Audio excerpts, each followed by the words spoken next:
congregation. It was always a great joy for us to honor particular persons who have been in mission to this church and to the world. And so I'd like to invite Ruth Neese now to come forward to present the first special mission.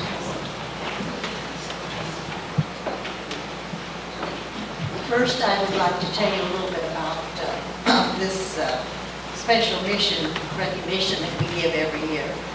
It is to somebody in the church here at Del Rosa or in our community. And I was looking over the back list. Many of you have received it, but I was looking over the ones and when it began. At this church, or this the United Methodist Women's part, it started in 1954. Now, it must have started before then because Imogene received hers in 1948 in Arkansas. Now, they are not ahead of us, I'm sure. So I'm sure we've been doing ours now. You might like to know that Anna Reimer, Margaret Cushing, and Christina Chandler were the first ones. But in 1956, only 2 years later, Hilda Reimer received the special mission recognition. And we did start with men. And the first men to receive it was in 1964. It was Harold Brown and Bill Halcott. I think that's a nice tribute to them.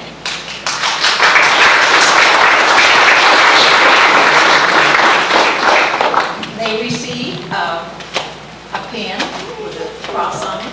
And I know one of our recipients wears his every Sunday on his tie. So you see, some of us women, we sort of forget, but the men, some men just don't do it. We pick the recipients by a secret ballot. We do not do any politicking. We just give a sort of overall list of the people that have not had it. Is this on? That have not received it.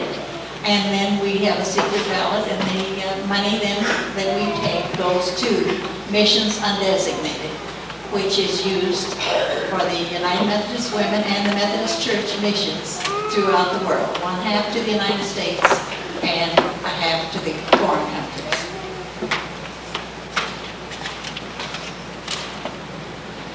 Now I have the honor of presenting the first of 3 awards today. In going over my notes about this person, I discovered it would be impossible to keep you or him in suspense after the first sentence. So let me share with you some of the information about him.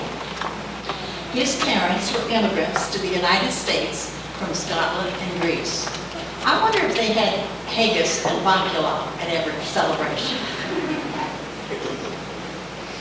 He attended a Presbyterian church, and in his faith journey, he read the Gospels, experienced rigors of the Buddhist monastery, and the peace testimony of the Quakers.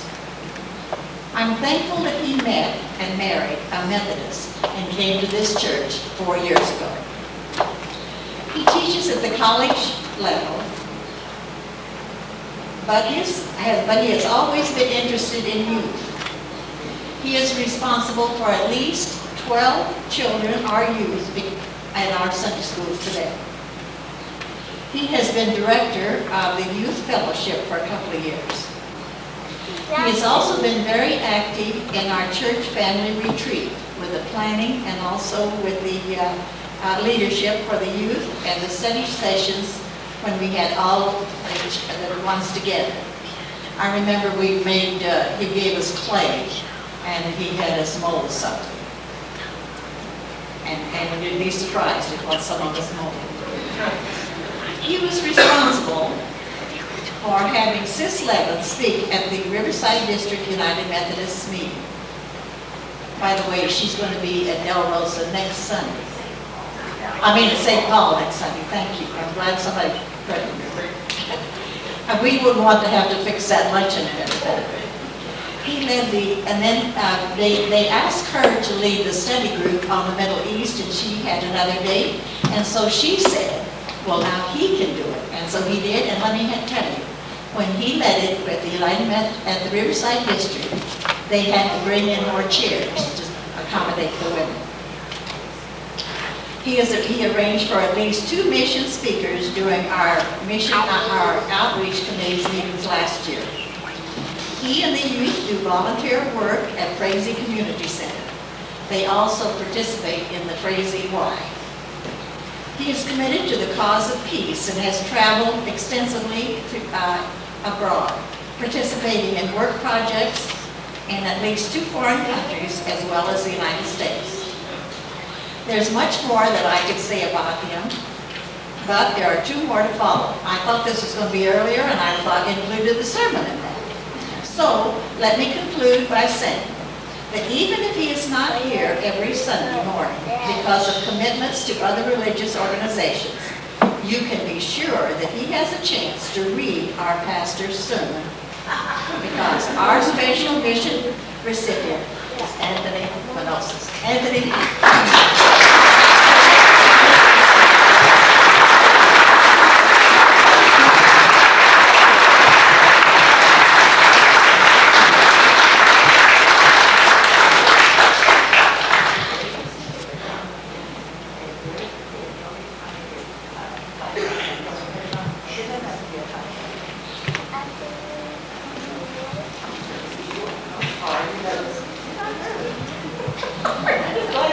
He said he's just glad to come here. I'm glad to be here.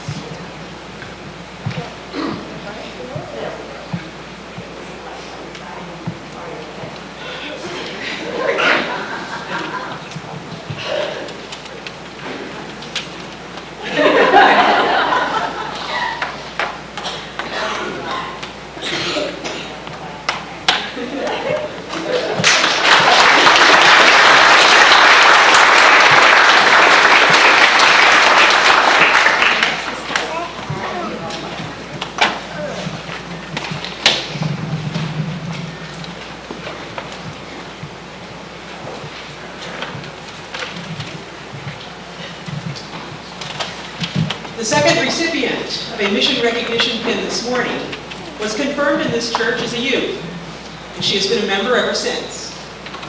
Her musical training began in the 2nd grade with piano lessons, and these continued for 6 consecutive years and resumed again in high school when she desired some more advanced training. While in high school, she received excellent musical instruction. She played in the band and musical productions at San Gorgonio High School. She also played for the Valley College Band before going to San Jose State. Unfortunately, a serious hearing impairment led her to drop her pursuit of a degree in music. She studied science for 1.5 years, but switched back to what she loved. She holds a degree in music history and literature education from Cal State Fullerton. Work on a master's degree led her to Vienna, Austria for a year, and she's traveled extensively in Europe. She found her employment niche in the travel industry and is successfully climbing the ranks at American Express Travel Service. She counts among her clients many fellow church members. This recipient's vast musical education and instrumental and vocal experience bring a special richness and strength to our church music program. She will sing tenor instead of her natural alto when the tenor section needs some bolstering. She can direct the choir in the short or long-term absence of the music director. She acts as a substitute organist as required. She is an outstanding pianist and accompanist, having played at countless weddings and other special events here and everywhere. I have heard her play several instruments, leading me to think that she can make pleasant sounds come from just about any instrument that's handed to her. For a year, she served as musical accompanist at Holy Rosary Cathedral. She has sung in some distinguished community choirs and presently enjoys a weekly tap dance class. Our honoree recently resumed serving as the chairperson of the worship committee. She is self-educated in some of the finer points of liturgy, corporate worship, and the periods of the church year. She brings a strong sense of ecumenicalism to her committee work. and her competence as a worship committee chair led former pastor George Crisp to brag to his impressed colleagues about the multiple areas of worship his chairperson so capably handled. The recipient's flexibility, her sensitive eye for detail, and her willingness to pinch hit at the last moment contribute to her success as a vocalist, accompanist, and worship leader. As a daughter, sister, auntie, and friend, she is much loved. Her love for the Lord and for this church is vital and strong. The United Methodist Women are very pleased to present this mission recognition pin to Beth Ulmer.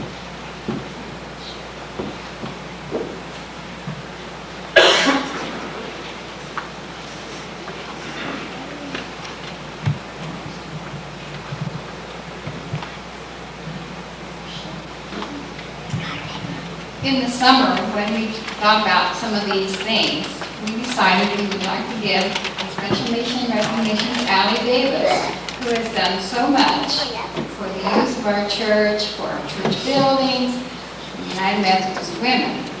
We didn't know at that time that Allie wouldn't be with us, but we would still like to honor her. And so I have written Allie a letter. Dear Allie, here I am with an honor presentation for you, the United Methodist Women. You have been such a caring and supportive wherever you are. As president of Cajon High, you engaged in fundraising projects for the student body, mainly scholarships for C and under students. You were famous for your chili and hot dogs at the football games and other activities. Also, you prepared a lunch once a month for the teachers, a fundraiser also. You also helped in the library in the computer program. I don't recall how long ago you became a member of our bowling league. When we needed a president, you accepted that. You served us with your expertise in the rules and needs. We had food drives for Frazee at Thanksgiving and Christmas. We also brought toys for the Christmas party there. You also gave a Christmas remembrance to each of the bowlers each Christmas. And as a mission outreach, our United Methodist Women received $450 through this program. You also became a left-handed bowler when the doctor said you couldn't bowl anymore because she'd been in an accident and injured her leg and her back. Busy as you were, you became our church custodian with Chris and the church sparkle. We all miss your cheerfulness, your appreciation of us all, and being willing to assist at any time. You cared for our children in the nursery for many years. We will miss your ready smile, your great respect for everyone. We don't want to forget your family, although we really are not acquainted with them. You have a devoted husband, Sam. There are 3 sons, James, Jeff, and John, and 8 grandchildren. It is with great pride that I make this presentation in your name to your family. May God's blessings be with you all, your grateful and thankful friends, the Del Rosa United Methodist Women. And I'm sorry there's no one here to receive this, but I will see that Allie receives this. Allie's family receives this.